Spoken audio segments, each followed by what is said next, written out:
नमस्कार, मैं सोनिया सिंह। स्वागत है बीट द कंपटीशन पे। ये वीडियो काफ़ी इंपॉर्टेंट है आपके लिए। हालांकि केवीएस की डेट्स आने के बाद अलग अलग एनालिसिस कि पेपर कैसा आ सकता है, कट ऑफ क्या क्या जा सकती है, उसके ऊपर बहुत सारी चर्चाएं हो रही हैं।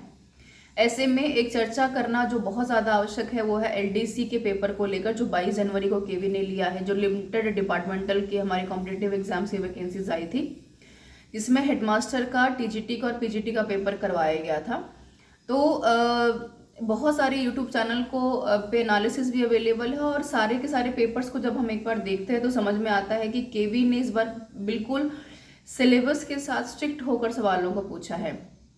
एग्जाम्पल के तौर पर अगर मैं बात करूं एचएम के पेपर की, जो हेडमास्टर का पेपर था, उसमें केवी ने अपने सिलेबस में ऑलरेडी मेंशन किया है कि पेपर जो है आपका 1 to 5th क्लास की एनसीईआरटी से ही देखने को मिलेगा, और इसमें कोई दो राय नहीं है कि क्लास 6 के एनसीईआरटी से कोई भी सवाल देखने को एचएम के पेपर में नहीं आया है।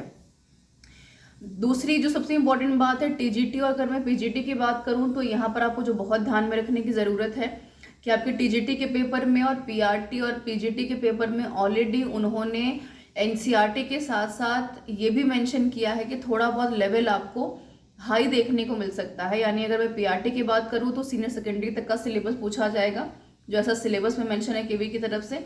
टीजीटी में भी सीनियर सेकेंडरी तक का है, पीजीटी में ग्रेजुएशन तक के सवाल पूछने की बात कही गई है।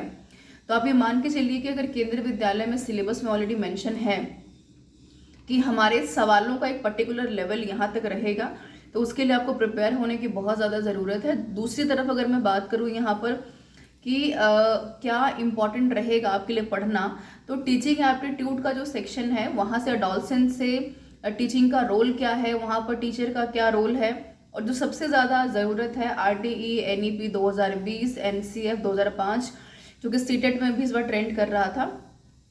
तो ये सारे के सारे क्वेश्चंस को आपको देखना काफ़ी इंपॉर्टेंट रहेगा। एनालिटिकल पेपर रहा, पेपर आसान नहीं कह सकते हैं, लेकिन हाँ क्योंकि सिलेबस का कोई और छोर नहीं है तो थोड़ा सा आपको ज़्यादा हार्डवर्क करने की ज़रूरत रहेगी, बजाय हम ये सोचे कि पेपर आसान ही आएगा। क्योंकि सिलेबस के साथ स्ट्रिक्ट होकर अगर आप पढ़ेंगे तो जाहिर सी बात है कि अपनी सीट को एटलीस्ट आप इंश्योर कर पाएंगे।